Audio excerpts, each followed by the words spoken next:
नमस्ते, अभिवादन आपका इनोसेंट इन्वेस्टर के इस नए वीडियो में आपके लिए डिस्क्लेमर। उसके बाद आज बात करेंगे सस्ते सस्ते स्टॉक्स की। अब सस्ता स्टॉक क्या होता है ये मैंने आपको कई बार बताने की कोशिश की है, लेकिन आज एक डेडिकेटेड वीडियो इसी चीज़ के लिए है। और आप लोगों में से बहुत सारे लोग ऐसे हैं, काफ़ी ज़्यादा क्वेरीज वेबसाइट पे आती हैं, सर आप सस्ता स्टॉक नहीं बताते हो, सर आप सस्ता स्टॉक बताइए। इवन इंट्राडे भी करना है तो भी सस्ता स्टॉक चाहिए, स्विंग ट्रेड करना है तो भी सस्ता स्टॉक चाहिए, लॉन्ग टर्म करना है तो भी सस्ता स्टॉक ही चाहिए। अब क्या ये सस्ता लेना बुरा है? जी नहीं, मैं तो सारा दिन आपको यही सिखाने की कोशिश करता हूँ, आप सस्ते में माल खरीदो, सस्ते में माल खरीदो। तो क्या सस्ता माल 1 रुपए का मिलता है, 30 पैसे का मिलता है? क्या आपको क्या लगता है 40 पैसे का माल मिलेगा सस्ता वाला, या कुछ और कहानी होती है इसके पीछे? सब कुछ एक्सप्लेन करेंगे। उससे पहले आपको कुछ सस्ते स्टॉक्स नमूने दिखा देते हैं। सबसे पहला बहुत फेवरेट, काफ़ी ज़्यादा क्वेरीज आई हुई हैं, इस पर आती भी हैं लगातार, काफ़ी ज़्यादा रिक्वेस्ट है वीडियो की, कोशिश करूँगा इस पर वीडियो बनाने की। बाकी अभी के लिए समझिए, 1.5 रुपये पे स्टॉक मिल रहा है, क्या ये सस्ता है? आगे बढ़ते हैं। उत्तम वैल्यू स्टील, इस पर भी बहुत क्वेरीज आई हुई हैं। अभी ये 30 पैसे में मिल रहा है, 30 पैसे में मिल रहा है, क्या ये सस्ता है? आप बताइए। आगे अभी मैं एक्सप्लेन कर रहा हूँ। और एक कंपनी है विविध, ये 33 पैसे में मिल रही है। और आपको एक चीज़, दंग हो जाएंगे आप एक चीज़ जानकर कि ये स्टॉक एक समय इतना बड़ा, इतनी बड़ी वैल्यू पे ट्रेड किया करता था। आपको दिखाई देता हूँ, आप ये वैल्यू देख रहे हैं, ये वैल्यू आपको मतलब आप देख कर दंग रह जाएंगे। 1400 रुपये की वैल्यू है। सोच कर देखिए, एक बार सोच कर देखिए, 1400-1500 रुपये का स्टॉक आज आपको 30 पैसे में मिल रहा है, तो कितना सस्ता होगा? एक बार सोच कर देखिए। सस्ता स्टॉक एक्चुअली क्या होता है वीडियो के अंत तक आप जान जाएंगे। बाकी अभी फिर आते हैं अपने डिस्कशन पे। मैंने आपको कुछ चीज़ें दिखाई, कुछ स्टॉक्स दिखाए, काफ़ी सस्ते हैं, कोई 1 रुपए का है, और ये सिर्फ एक नमूने थे। 3 नमूने मैंने आपके सामने पेश किए। अब बात आती है प्राइस की। क्या प्राइस ही सस्ता हमको देता है या कुछ और? अब देखो, चलिए, एक कंपनी है ए, ठीक है, इसके पास 100 शेयर्स हैं। अब ये कंपनी अगर 100 रुपये कमाएगी तो सबको 1-1 रुपये मिलेंगे। जो शेयर्स हैं, इनके शेयर होल्डर्स, अलग अलग लोगों ने अगर 1-1 शेयर ले रखा है तो सबको 1-1 रुपये मिलेंगे। अब बताओ, ये कंपनी अगर 100 रुपये कमाती है तो 1 मिलेंगे, अगर ये कंपनी सिर्फ 10 कमाती है तो इनको कितना मिलेगा? आप एक बार कैलकुलेट कीजिए, 1/10 यानी कि 10 पैसे मिलेंगे। अब यही कंपनी सिर्फ 1 रुपये कमाती है तो इनको 1 पैसा मिलेगा। ठीक, अब आप कुछ समझ में आई यहाँ से कहानी कि आपके एक शेयर की वैल्यू कितनी है?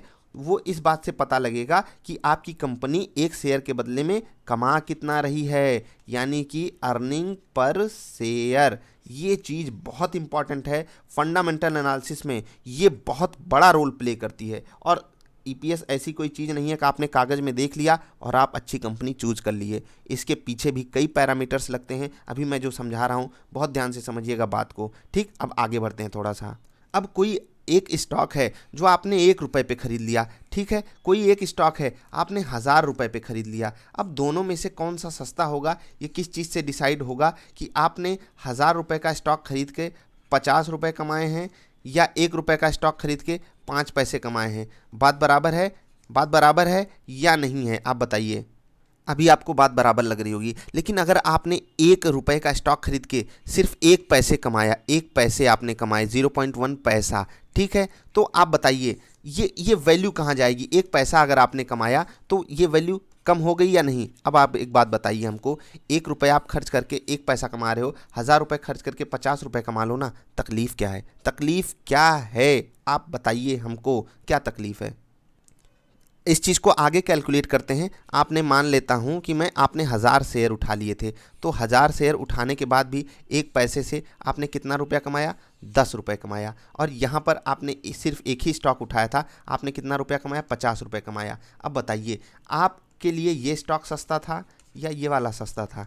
आई होप अब आप चीज़ें समझ गए होंगे। काफ़ी क्वेरीज आती हैं यार इस चीज़ पे। अब सस्ता स्टॉक हमको मिलेगा कहाँ से, ये हम कहाँ से ढूंढें? तो मैंने आपको एक चीज़ बताई, ईपीएस, अर्निंग पर शेयर। ये एक बेसिक चीज़ है जो आपको पता होनी चाहिए कि उस स्टॉक में एक शेयर में कितना रुपया कमाई आती है। मतलब आप समझ गए बात को। अब आपको एक अगली बहुत ही बुरी खबर मैं बताना चाहूँगा कि जो अच्छा स्टॉक होगा वो आपको सस्ता मिलेगा ही नहीं। अब ये तो आपके लिए बहुत बुरी खबर है। तो आपके पास अब चारा क्या बचता है? आप एक ऐसा स्टॉक ढूंढो जो इस वक्त महंगा हो, ठीक है, आगे कोई तकलीफ आ जाए और वो स्टॉक आपको सस्ता मिलने लगे, वो स्टॉक आपको सस्ता मिलने लगे, फिर आप उसको खरीद लो। ये चारा बचा आपके पास, अभी एक एग्जांपल भी दूंगा आपको। आगे बढ़ने से पहले सबसे सस्ता स्टॉक्स की डिस्कशन हो रही है, मैं आपको समझाऊंगा। एक स्टॉक अभी मार्केट में अवेलेबल है, आईटीसी। क्यों नहीं चलता, मैंने वीडियो भी डाली है, आप चेक कीजिए। वो सस्ता अवेलेबल है क्या? आप देखिए एक शेयर के बदले में वो कितना कमाता है, उसकी बुक वैल्यू कितनी है, उसकी जो बुक्स हैं उसमें क्या चीज़ें हैं कि जो उस कंपनी को एक यूनिक कंपनी बनाती हैं, लेकिन फिर भी वो स्टॉक अपने पीयर्स से सस्ता मिल रहा है। क्यों? क्योंकि वहाँ पर तकलीफ है। अब आप एक बात बताइए, जब भी आप कोई चीज़ क्वालिटी वाइज ढूंढोगे तो आप उसके लिए प्रीमियम पे करते हो, ठीक है। अब ये प्रीमियम क्या होता है मैं आपको समझाता हूँ। जब भी कोई बंदा अच्छा स्टॉक खरीदेगा वो उसमें एक प्रीमियम देने के लिए तैयार होगा, उसी प्रीमियम के कारण वो स्टॉक महंगा हो जाता है। अब आपके पास चारा क्या बचता है, मैं फिर से वही चीज़ समझाऊंगा।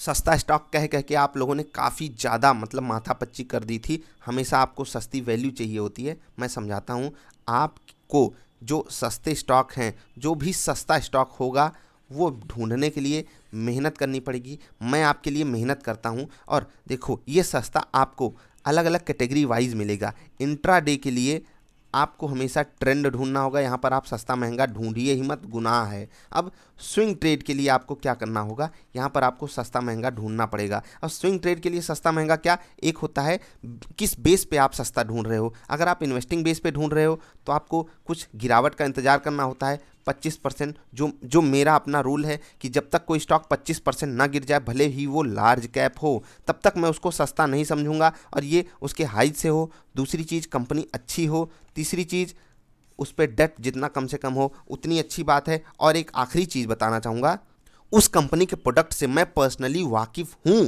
क्योंकि अगर उस कंपनी में कुछ तकलीफ आती है तो मैं उस पर क्या एक्शन ले पाऊँगा ये मुझे पता रहेगा, ठीक। अब रही बात स्विंग ट्रेड की, अभी हमने रिसेंटली रिलायंस में ट्रेड किया। अब हमको पता है 2300 वाला स्टॉक जब हमको 1850 पे मिला, मैंने आपको बोला आंख बंद करके लगाओ 25% पैसा, और ये सिर्फ स्विंग ट्रेड के लिए बोला था मैंने, और प्रॉफिट भी आपको बुक करवा दिया। अब आप एक बात बताइए, हमें 1850 पे क्यों लेना पड़ा, क्यों मैंने लिया, उसका रीज़न मैंने वीडियो में बताया। लेकिन आपको मैंने 2300 पे लेने को बोला नहीं बोला, 2200, 2100, 2000, 1900 पे भी नहीं बोला, 1850 पे क्यों बोला, क्योंकि मैंने सपोर्ट एंड रेजिस्टेंस देखा। अब ये आपको सीखना पड़ेगा अगर आप स्विंग ट्रेड करते हो। रही बात इन्वेस्टिंग की, तो मैंने बताया 25% गिरा दो स्टॉक को, 25% किसी भी स्टॉक को, आपको पसंद हो वो स्टॉक गिरा दो।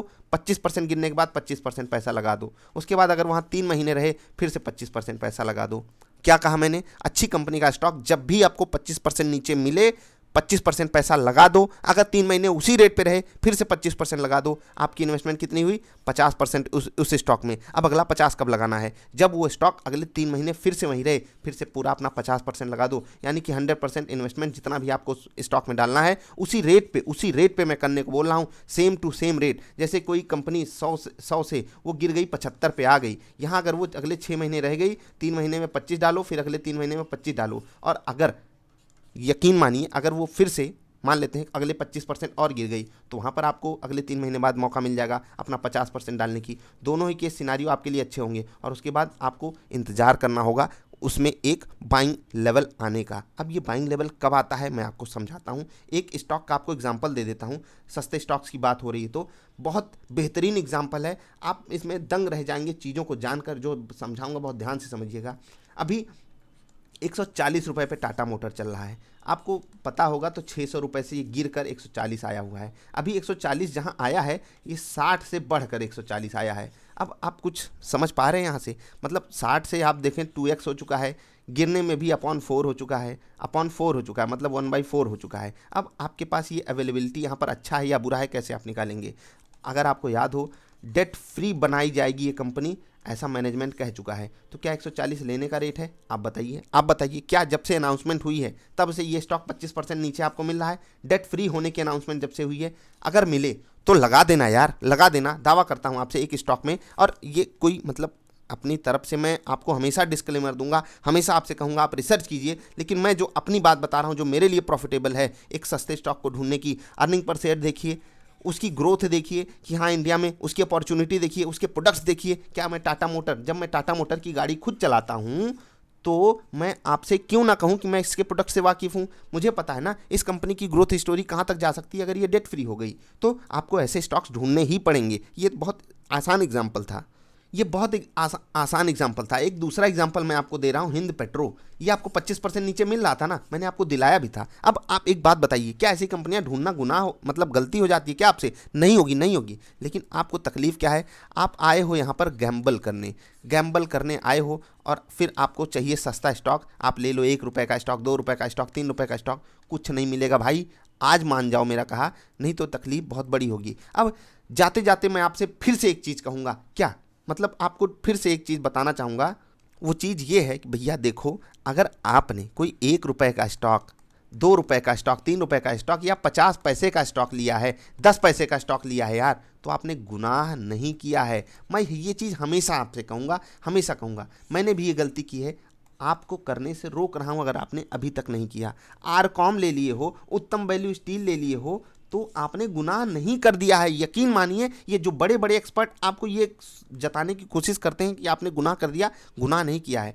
अब आपको मैं समझाने की कोशिश कर रहा हूँ, यही बड़े एक्सपर्ट आपको ये करने पे गुनाह बताएंगे। और जब आप 2400 में रिलायंस खरीद लोगे, 2300 में रिलायंस खरीद लोगे, तो आपको वाहवाही दिलाएंगे, हाँ भैया ले लो ले लो ले लो, एकदम ये तो 2500 जाएगा, 3000 जाएगा, ये आपको वहाँ पर वाहवाही देंगे। जबकि दोनों ही शुद्ध मूर्खतापूर्ण कहानी बनती है। यहाँ तो आप गलती से कर रहे हो, यहाँ आप जानबूझ कर रहे हो, यहाँ आप जानबूझ कर रहे हो। यहाँ आपसे गलती होती है, मुझसे भी होती है, क्योंकि हम सस्ता, हमें बचपन से सिखाया गया सस्ता लो सस्ता लो सस्ता लो, तो हम तो सस्ता ढूंढते हैं। लेकिन कोई घर वाला ऐसा इतना बड़ा मूर्ख नहीं है जो अपने बच्चों को ये सिखा रहे हैं हाँ हाँ महंगा खरीद लो महंगा खरीद लो। लेकिन हम आप करते क्या है, महंगा खरीद लेंगे, हमें सस्ता स्टॉक मिलेगा ही नहीं, हमें हिंद पेट्रो मिलेगा ही नहीं, हमें ओएनजीसी मिलेगा ही नहीं, हमें आईटीसी नहीं मिलेगा, हमें टाटा मोटर नहीं मिलेगा, हम ढूंढेंगे कहाँ, हमें आईओसी नहीं मिलेगा। अब कुछ लोग कहेंगे कि आप गिरते हुए स्टॉक्स की बात करते हैं। भैया मैं अच्छे स्टॉक्स की बात कर रहा हूँ। आईओसी के बिना इंडिया चल सकता है क्या? ओएनजीसी के बिना इंडिया चल सकता है क्या? अब आप कहोगे यहाँ पर ग्रोथ नहीं है, तो भैया आपको मैं कह रहा हूँ स्विंग ट्रेड करो, स्विंग ट्रेड करो। मैं बिल्कुल ये नहीं कह रहा हूँ कि आप सारी स्टॉक ले लो। मैं हिंद पेट्रो की बात अगर मैंने की तो वो मुझे पर्सनली पसंद है, इसलिए मैंने आपसे कहा। आईटीसी की बात की मुझे पसंद है, टाटा मोटर की गाड़ी मैं चलाऊँ मुझे पसंद है, आईओसी का पेट्रोल पंप मैं यूज़ करूँगा मुझे पसंद है। ये चीज़ आपको करनी पड़ेगी, ये चीज़ आपको अपने एंड से सीखनी पड़ेगी। मैंने आपको एग्जाम्पल दिया ना कि कौन सा स्टॉक सस्ता होता है। अर्निंग पर शेयर पे थोड़ी रिसर्च करो, और डायरेक्ट सिर्फ इसके नंबर पे मत जाना। कोई कंपनी का एक शेयर 4 रुपये 5 रुपये कमाता है तो आप उसको जाकर ले लो, उस कंपनी के बदले जो 2 रुपये 3 रुपये कमाती है। नहीं, आप और भी चीज़ें देखो जो मैंने आपसे समझाई हैं, आपको समझाई वीडियो में। वीडियो लंबी हो गई उसके लिए माफ़ी, लेकिन आज के बाद शायद मेरे पास क्वेरी ना आए इससे रिलेटेड कि मुझे सस्ता स्टॉक बताओ, सस्ता स्टॉक बताओ। सस्ता कुछ नहीं होता यार। आप इस बाज़ार में 500 रुपये लेके तो आए नहीं हो, अगर आए भी हो तो एक स्टॉक खरीद के बैठो ना भाई। अगर मैं किसी को मजाक के तौर पे नहीं ले रहा हूँ, अगर आप एक स्टूडेंट हो, आप 500 रुपये ही लेकर आए हो, तो आप इन्वेस्टिंग अगर करना चाहते हो तो 100 रुपये के अच्छे स्टॉक्स अवेलेबल हैं, इंटू 5 लो ना। 1 रुपये के 500 स्टॉक लेने से अच्छा 100 रुपये के 5 ले लो। मैंने आपको समझाई वीडियो में बात, जो समझाई है वो यहाँ पर भी लागू होती है। आगे बढ़ेंगे, आपको बहुत बहुत आभार देते हैं यहाँ तक आपने वीडियो देखी, अगर आपने देखी। और क्योंकि ऐसी चीज़ों से बहुत कम लोग वास्ता रखना चाहते हैं, बहुत कम लोग सीखना चाहते हैं। अभी इस वीडियो को देखने अगर 100 लोग भी देखेंगे, उसमें से अगर 5 बंदा भी मेरी बातों को मान गया, अच्छे स्टॉक्स को लेना सीख गया, ये मेरे लिए बेस्ट केस सिनारियो होगा। मैं नहीं चाहता कि ये जो 100 लोग देखें वो सब के सब एक्सपर्ट ही बन जाएं। वो अगर एक्सपर्ट बन जाएंगे तो आप सोचिए ये जो बड़े बड़े टीवी पे एक्सपर्ट हैं उनका काम कहाँ जाएगा। मैं क्या समझाना चाह रहा हूँ आप समझ पा रहे होंगे। पहले तो इन एक्सपर्ट को दूर भगा दीजिए अपने आप से। क्यों मैं ये बात कहता हूँ? क्योंकि कुछ नहीं पता यार।